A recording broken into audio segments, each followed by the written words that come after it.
What's up everybody, it's Julius D. Berry with Majestic Studios, and today I got another great video for you guys. We're going to be answering a very specific question concerning the Yamaha Montage M series, and that is, does it have a sequencer? And the answer is yes, it has a sequencer. Let's get it.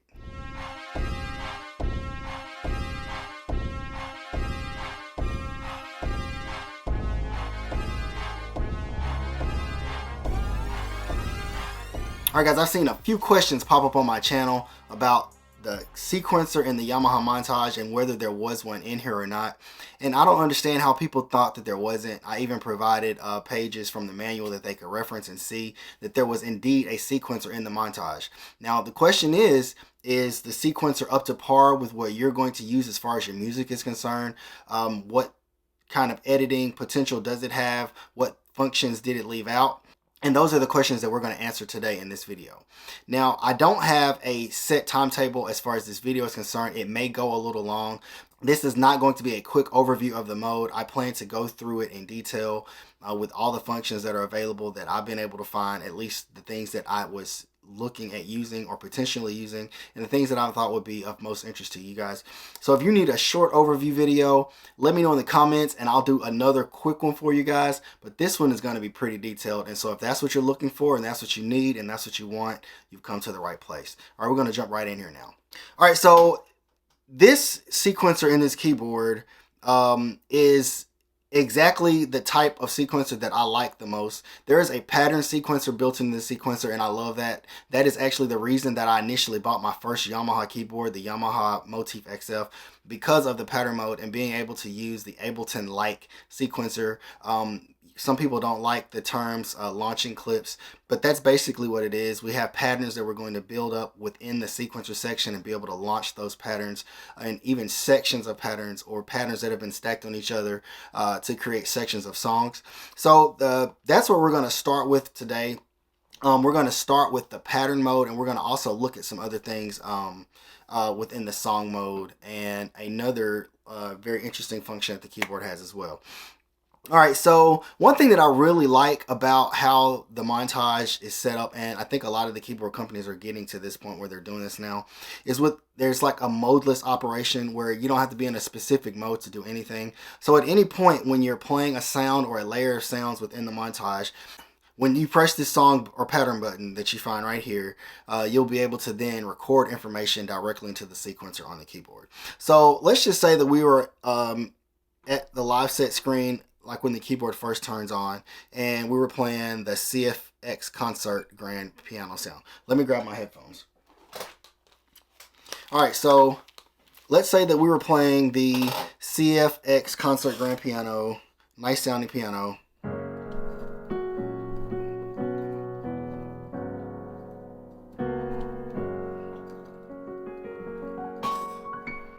Alright. Great sounding piano. But let's say that we want to record something from that piano. Alright, so if I wanted to record something using that sound into the sequencer, I would just push the song pattern button and it immediately opens up the sequencer with the sound that I already have selected put in track 1. Alright, so let's say we'd already been editing the sound a little bit and we were at this screen instead of the live set screen. Then you could also push the song pattern button to open up the sequencer section of the keyboard. I'm going to go back home, but you could also just push this tab right here that says play/record. And that will open up the sequencer menu for the keyboard. All right, so from this screen, you'll see that you have 3 different main types of sequencing or recording that you can do. You have pattern, you have song, and you have audio. I'm just going to run over the audio one really quickly because it's going to be the most quick, the easiest one to talk about and explain. But if you were in the audio section, all you would have to do is, if you had a USB device connected to your keyboard, then you would just press record here on the sequencer, and you could begin to play, and you can see the meters are moving on the screen. The keyboard is recording what you're playing from the keyboard's keys in real time directly to the USB stick. So you press record, you play what you'd like to play, and you press stop, and that file will immediately be ready for you to transfer to whatever other medium that you want to transfer it to. So that's the sequencer in its simplest form, but it's way more than that, way more than that. So let's go to pattern mode. All right, so in pattern mode, what this is the way I described it earlier. You'll create patterns that can vary in length, and you can stack those patterns on top of each other in order to create sections of your song with varying instruments between the sections. All right, so we're just going to go from the top of the screen, and we're going to work our way through and just kind of talk about what we have here available at our disposal. All right, so in this first section, this is the pattern name section. This is where you would go to select the pattern that you're working on at any given time. If I remember correctly, I think there are 128 patterns that you can choose from at any given moment. What I have not confirmed is how to delete stuff if you want to start with a fresh set of patterns, like you have a set that you've been working with and all of your patterns are filled, and you want to start over with an entirely different set of patterns. What would you do? So I have not been able to confirm that specifically. So we have 128 patterns to work with, and we're just going to go with that for now. I will make an update, quick short or something, if I find out that information. But so you'll go here and you can select your pattern, and in this screen, once you select this, you're able to load patterns into the montage that you could have created, that you've saved on your flash drive or whatever your external medium is. So we'll go back. All right, so we can also rename the pattern, so we're able to keep up with our pattern, keep up with the names of the pattern, and helps us to keep up with our files in a orderly fashion. So I can just name this pattern YouTube pattern 1. All right, so now we see that says YouTube pattern 1. So whatever I would like to play and record into this pattern will now be saved under YouTube pattern 1. And we'll talk about how to save the patterns and stuff like that later. So you see that the pattern name is here, and the current sound that you have selected within that pattern is selected here. So the name of the sound that you have selected is currently right here in this spot. So if you decide that you want to try a different sound, then when I make my patterns, I normally start off with a percussion track, so that's what I'm going to go to now. And I'm probably not going to do any recording, but I may do it just to help with the examples. We push the name of the sound right here, and we go to category search. Okay, so now this is going to pull up that menu that you're familiar with already, that lets you select sounds that we've been using even from the old montage into this series here. So I'm going to push drum percussion. It's going to automatically pull up my drum instruments that are available to me, and I just use these quick 16 buttons here in order to select that category, drum percussion. All right, so I'm going to go to drums. And earlier I was using a sound called Real Brushes Kit. So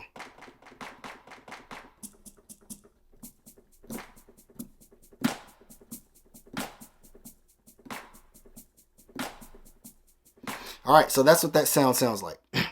Okay, so I pressed enter and that selected the sound that I wanted. And now you see it is in the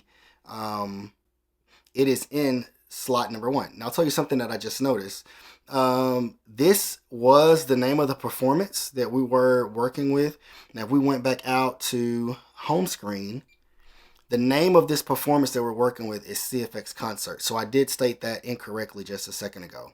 The name here is not the name of the specific sound that you're using within the layer, within the performance, within the sequence, but it is the name of the performance at large, like the entire performance.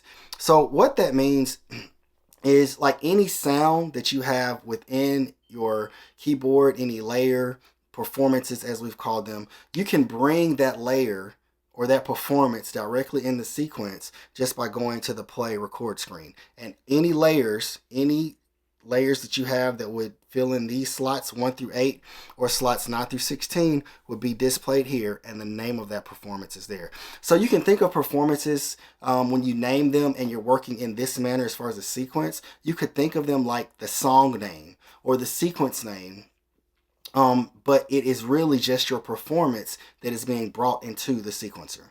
All right, so we're going to go back to this first layer of sounds, and we're going to continue across our screen. All right, so up right here we have our click settings, and in this screen we will make all adjustments that relate to our metronome for our sequence. All right, so we can change the tempo here, and we have these quick knobs down at the bottom of the screen with these tabs, and if you look, they're lit up, and if the knobs are lit up, that means there is going to be a parameter tied to them quickly that you can use the knob to change on the screen. And depending on what screen you're on at any given moment, and depending on what menu you're on, these buttons will have different functions, and you'll see them begin to change as we go through some of the parameters within this mode.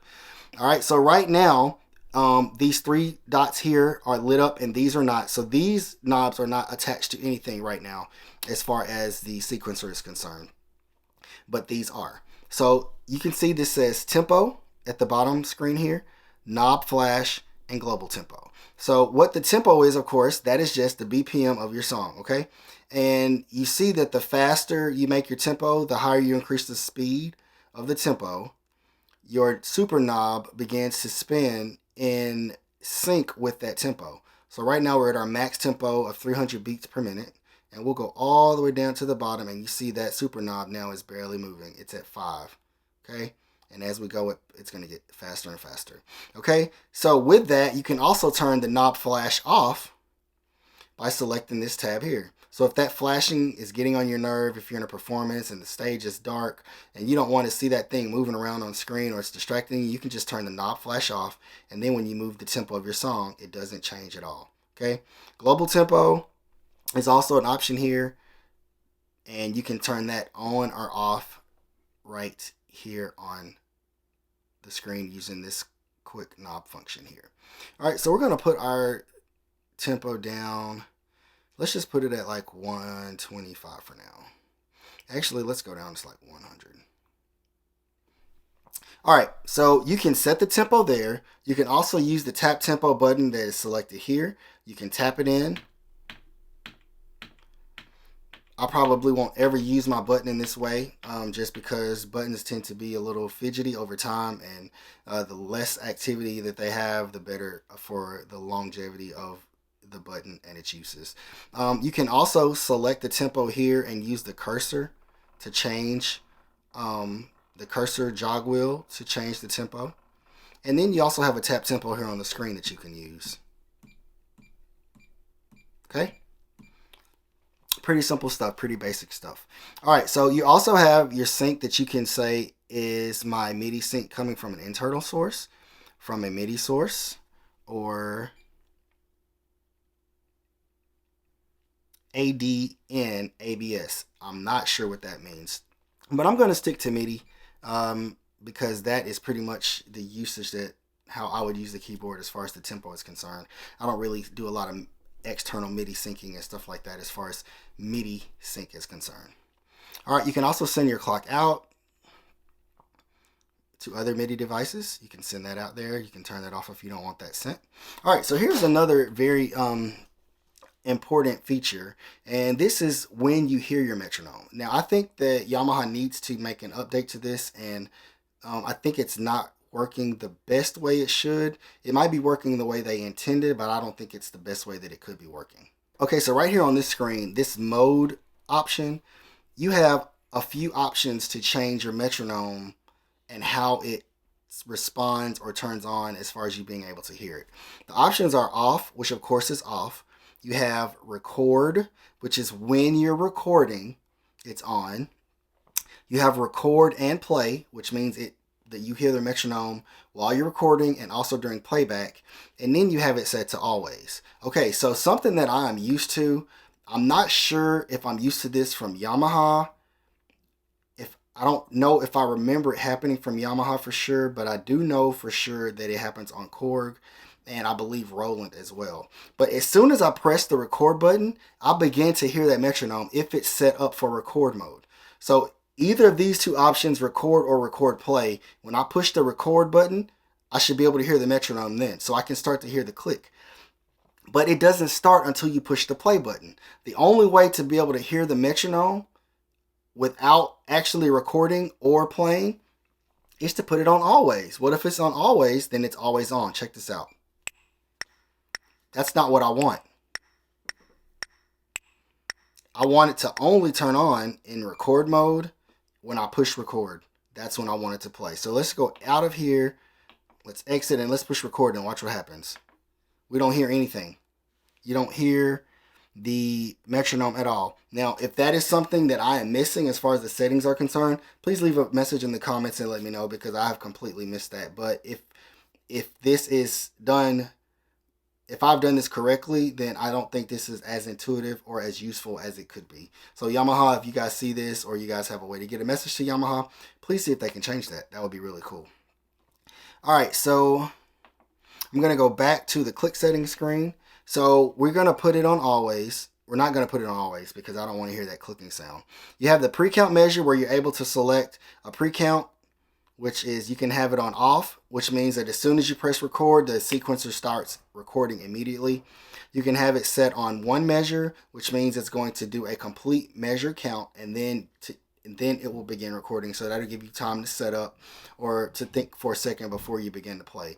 You can set this pre-count measure all the way up to 8 measures, and that's quite a bit in my opinion. At least they have the option for people to choose what makes it comfortable for them. I normally have mine on 1 or 2. Generally, I'm used to a 2 measure count in, so I'm going to put it on 2 measures. All right, and then here we have the volume of the metronome. Okay, and you can change the volume, and you see that these buttons across the bottom here, these knobs across the bottom, all are lit up. So that means that all the knobs have functions that are associated with them now. So you can change the volume of the metronome. I'm going to put it on always so you guys can hear that. So we're going to push, well, don't have to push anything, it's on. We're going to change the volume from 127 all the way down to off. Okay, you can do that. You can change the beat. All right, so now it's on whole notes. You have half notes, and this is pretty cool. You put it on quarter notes, which I think most people are used to, but you can subdivide your quarter notes just a little more into eighth notes. All right, and then you can also subdivide it a little bit more into 16th notes. 1 Rihanna, 2 Rihanna, 3 Rihanna, 4 Rihanna. Okay? All right, so I'm going to put it back on quarter notes. And then you have the type, which is probably going to be the sound that you hear for your metronome. You have different types you can use.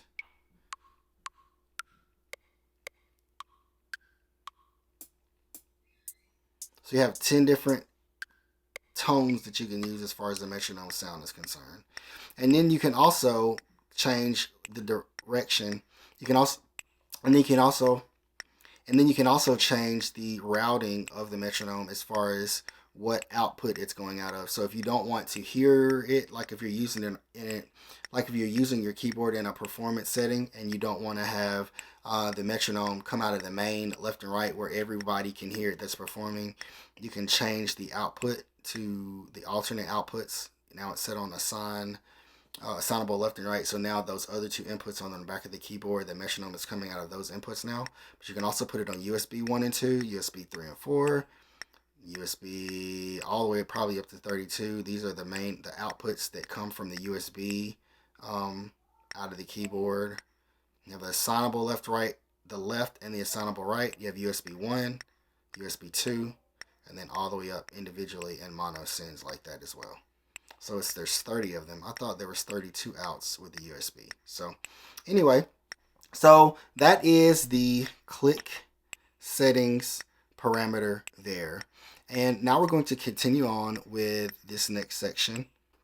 Okay, in the second row of parameters, you have the time signature, the measure position that you're going to start recording at, the tempo, and then a couple of other parameters that we'll talk about in just a second. So if you look at the time signature and also the scene, you'll see they have this black and gray checkerboard like type background, and I think that is indicating, well, not I think, that is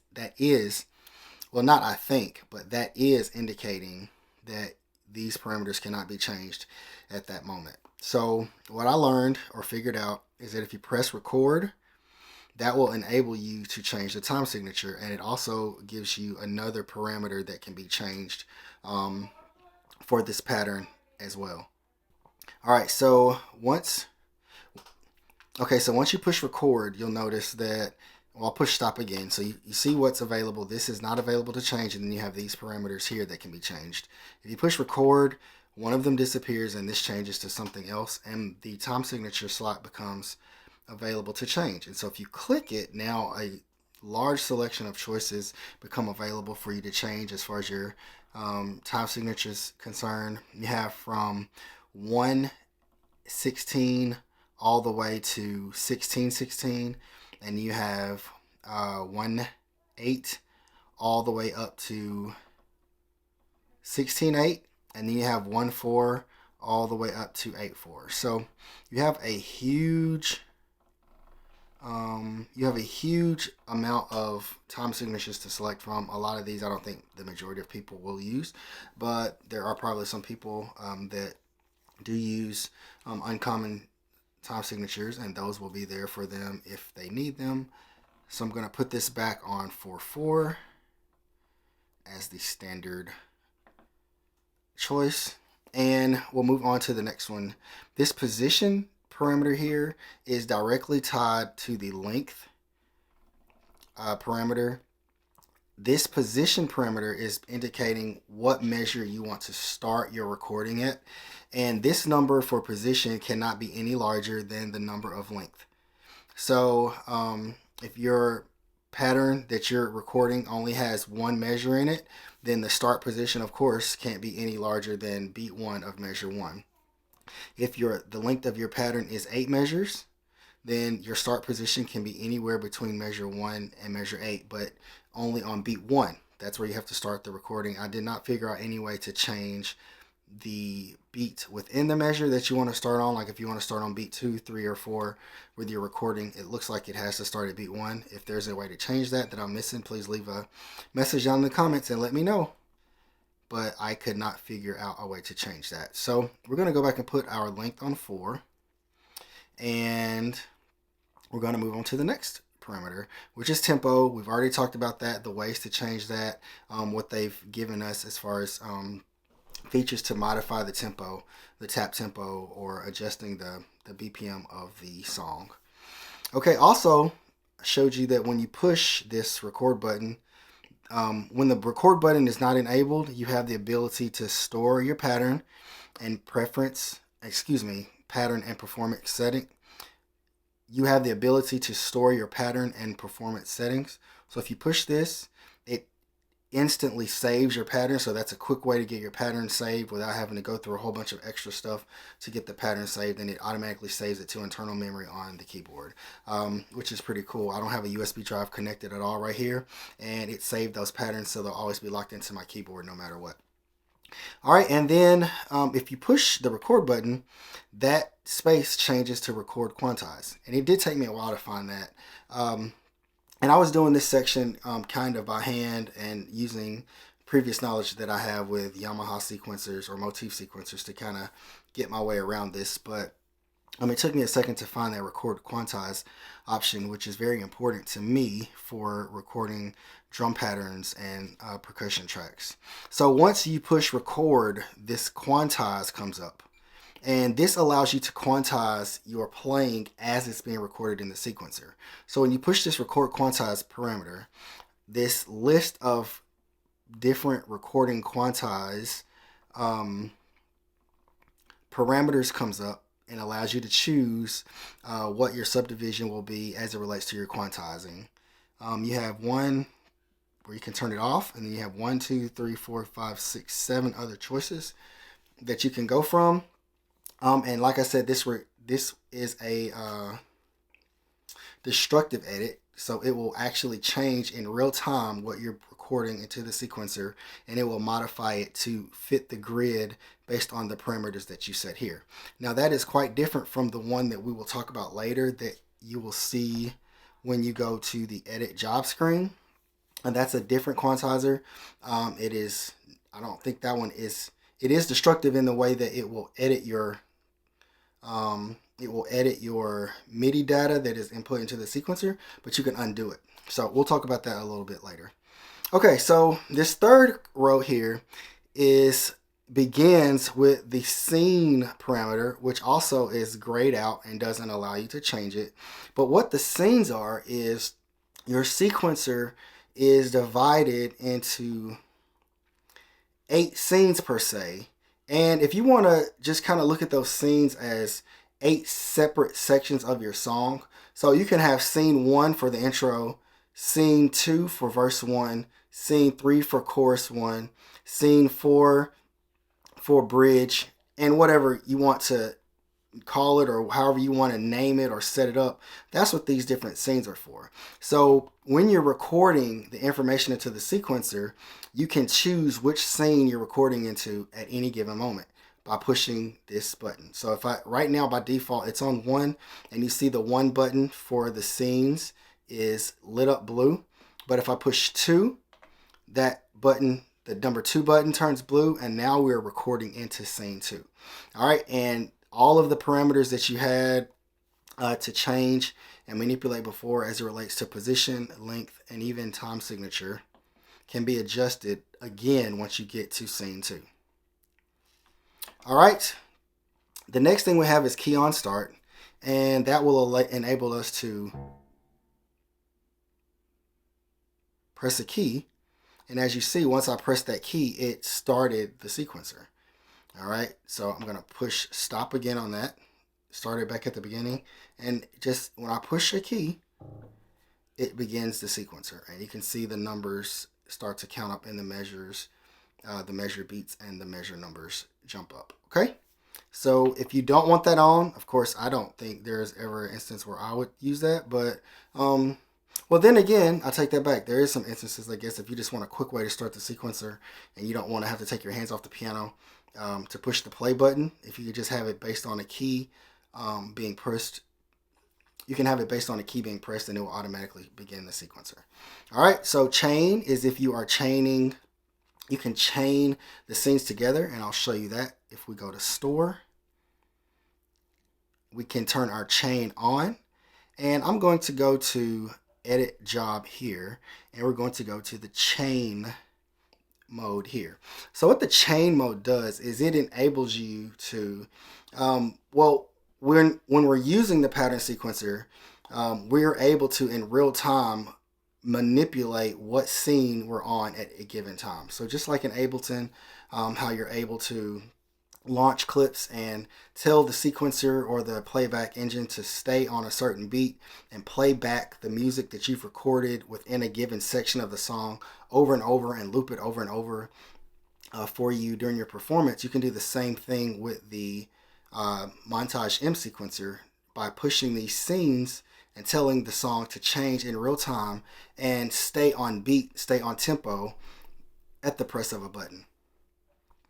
All right, so what's cool though about the chain mode is that you can go in and you can predetermine if you want to have everything set up to move at a certain specific way, so you don't have to worry about pushing these scene buttons and having the sequencer follow you or move as you say. You can go in and set it up to do it on its own. So for example, if I pushed the plus button, what it does is it's telling me scene 1 is going to start at measure 1. All right, so I can go in and I can tell it, well, let's do scene 5. So it's going to start scene 5 and it's going to play it at measure 1. If I want scene 5 to play again, I will push this plus button and it's going to play measure 5. It's going to play scene 5 again. Now notice that it also increased the measure count for when that second loop or second time that scene 5 is going to play. It has it set to automatically begin at measure 5. That is because the keyboard knows that scene 5, the way we have it set, scene 5 is set to 4 measures, okay? So it automatically inserts scene 5, the pattern, whatever pattern we have set for scene 5. I'm going to show you that a little more in detail in just a second. Whatever pattern we have set for scene 5, the length of that pattern will be automatically inserted into our chain. Okay, so let's go back to edit job. We're going to go back to chain, and we can see that scene 5 is 4 measures. Played through one time here at the beginning of the chain, and it started at measure 5, which would indicate 4 measures between 1 and 5. Okay, I'm going to go in here and I'm going to make scene 1 10 measures. I'm going to push record so I can change the length of time. I'm going to make it 10 measures. And now when I insert scene 1 into the chain, it should make it last 10 measures. So scene 1 starts at measure 9, and if I add a plus, this measure 9, since it's 10 measures, should be at measure 19 now. Yep, measure 19. So what this does is it allows you to create an automatic chain of events within your sequencer, and the keyboard knows based on what you select here, not how many times, but the keyboard knows automatically to play these scenes a given number of times and at their default length of time within the keyboard. And you're able to go in and add these chains as many times as you like, okay, to create your song. And then once you get to the end, you just go to end, and once it gets to the end of this scene here, it will automatically end the song. And what's really cool is that after you've created your patterns and made your song fit and feel the exact same way you want it to be, you push convert to song, and it will automatically convert your entire chain as you have laid it out in specifics to a song, and you can automatically convert it and put it in one of these slots, and it will go there. It will go to that slot as a full song. Okay? So let's go back out to exit, and we're going to go to edit job, and we're going to look at a little bit of the parameters here and the options that we have as far as our sequencer is concerned. Okay, so in this overview section, what it's showing you is that you have 16 parts that are allowed to go into your pattern sequence, and the patterns that you have available are 1 through 8, just like we selected here. And as you select them, you can see it's highlighting the different patterns to show you which one is being played at a given time. Now you only have 8 patterns that can be, not 8 patterns, but 8 scenes that can be inserted per song.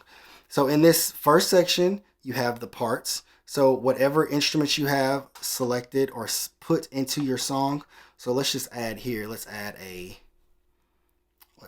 drums and percussion. Let's add a drum sound there. I'm going to go to enter. Right here, let's add a bass. And this is just for the purposes of this video. This isn't going to be a real song at any point. So I'm going to put brass there just so you can see that you can just kind of build up your patterns as you see fit. And in this last slot, we'll put a pad or choir. Alright, so if we were to go back to edit job and look, now you see we have our first 8 parts with their instruments selected. So if we were recording MIDI information into each one of these scenes for each part, a little check box, or I think it's like this color here, is going to fill that space to let you know that there is MIDI data recorded in that scene for that part. And so you can see it in its full, and then you're able to see it across the entire spectrum of the sequence. So you can see what was recorded, what instrument was recorded in each part. And so as you're going through, you can see it's triggering, and it will trigger right on the beat whatever scene you tell it to trigger, and it will play the MIDI information back that you have selected right there, just like the standard pattern sequencer that the Motifs have had for a very, very, very long time. Okay, so let's go back to edit and jobs, and we'll go to note. This is where we can change out note information for the keyboard. We can adjust it based on the track, and just like I told you before, these buttons have lit up, these knobs have lit up here, indicating that we have some parameters that we can change quickly using the knobs. And so right here, you're selecting whatever track it is that you want to edit notes on, and you can edit each individual track one at a time, or you can edit all of them at once. You can also change the scene that you're editing in the same manner that we were just speaking of for the scenes. You have 8 of them.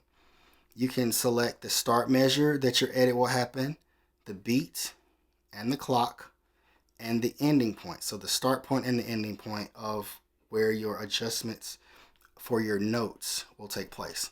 Okay, so this specific note parameter changes that are happening is with quantize, and this is the other quantize that I was telling you about. So after you've recorded your information, remember the first quantize that I showed you, it is going to manipulate the information in real time as you record it. It's going to change it as you put it into the keyboard. As you're playing it, it's going to change it. This one is going to manipulate it after you've played it. So if you're listening to a track that you've played or some MIDI information that you've input in the keyboard and you realize that your timing isn't very good on it, you can come to this screen, which again, how do you get here is you're going to go to Edit Job from this main sequencer page. You're going to go to Edit Job and you're going to go to Note and then you go to Quantize.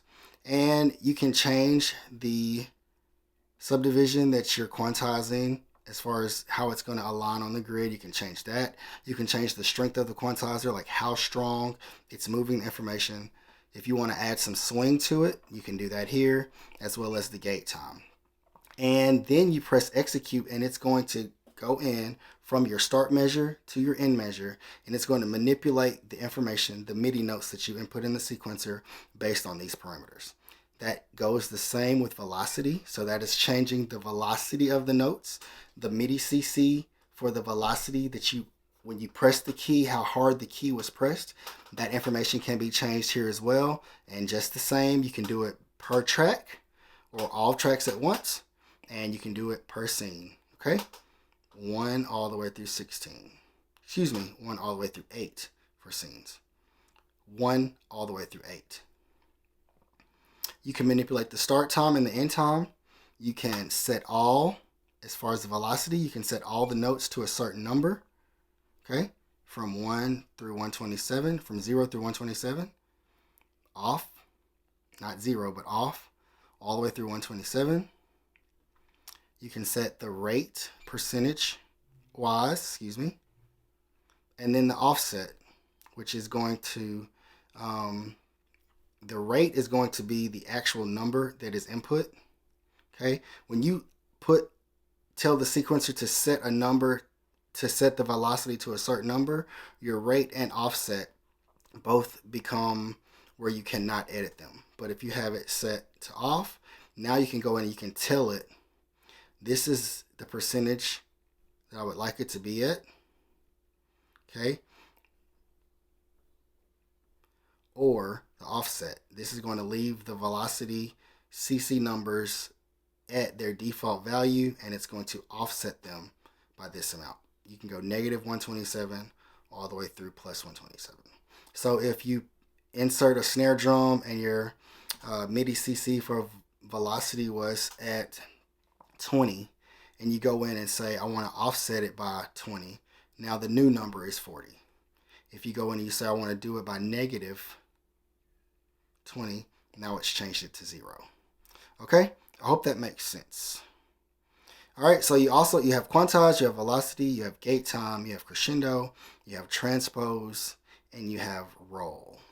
Now, I don't use any of these parameters, roll, transpose, crescendo, or gate time. And transpose can be used, if you have to transpose notes.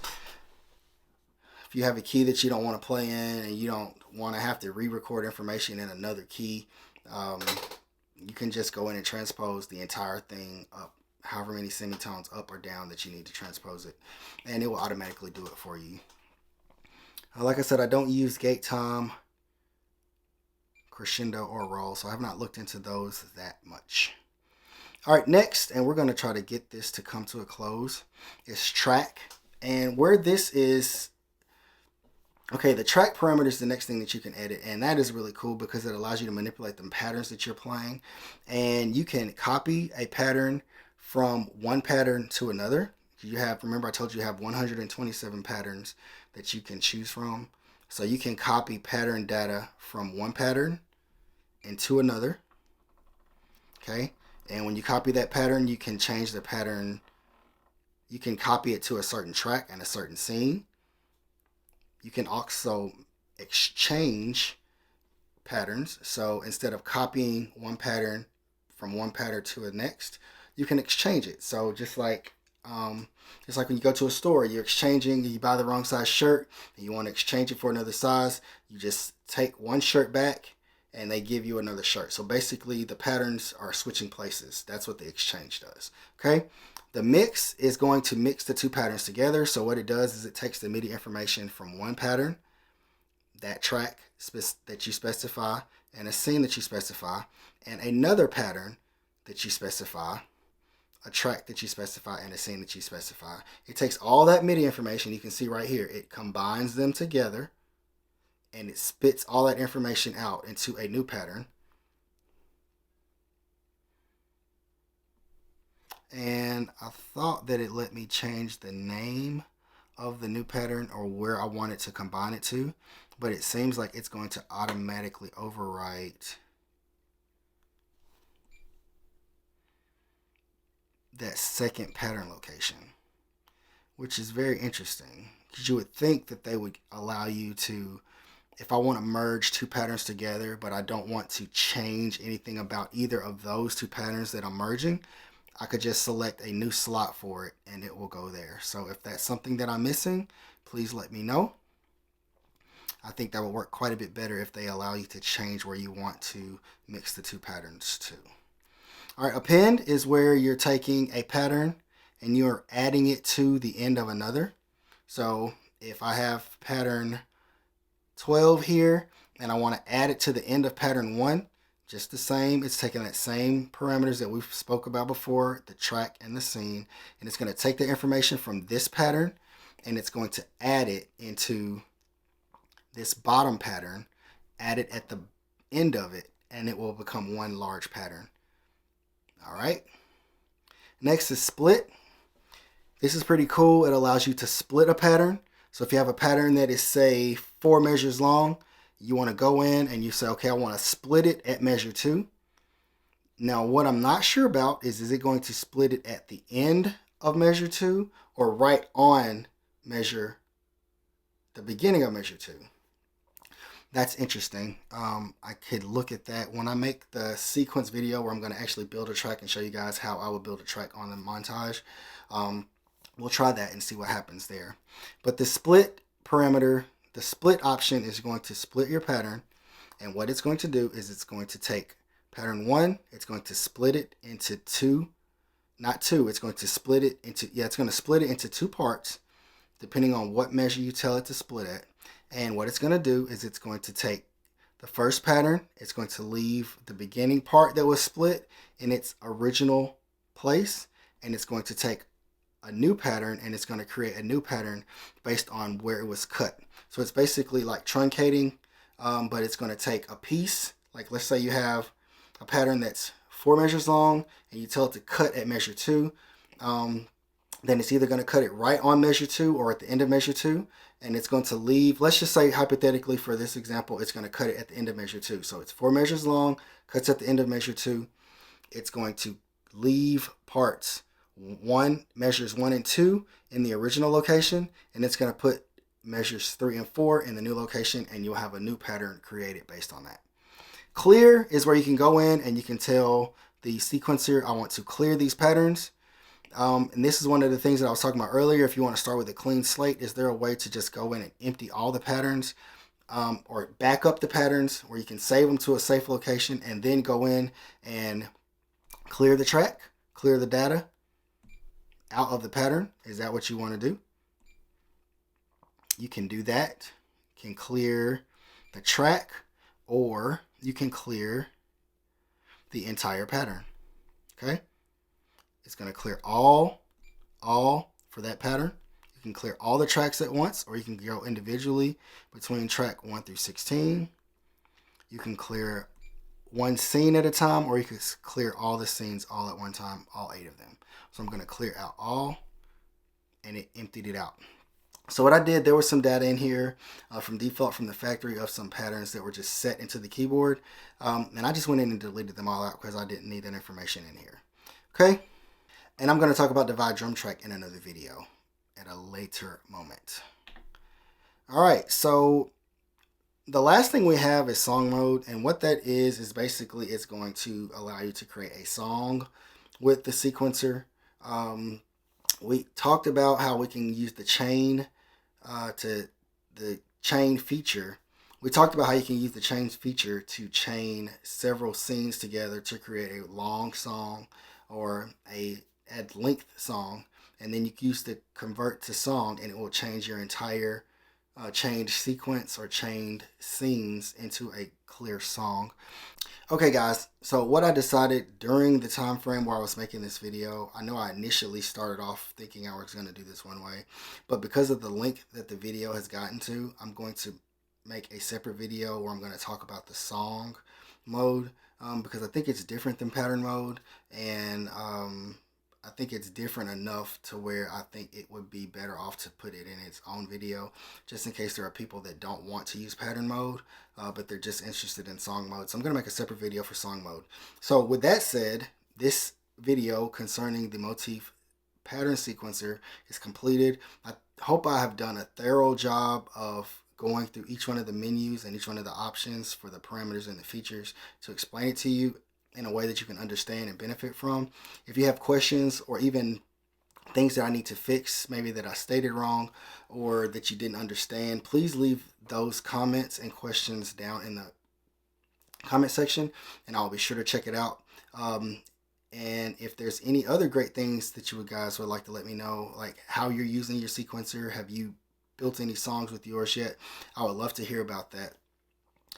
Please leave your feedback in the comments. Don't forget to like and share the video. Share the content with your friends. We also have membership options available for our channel where there are several perks available for those people that are members.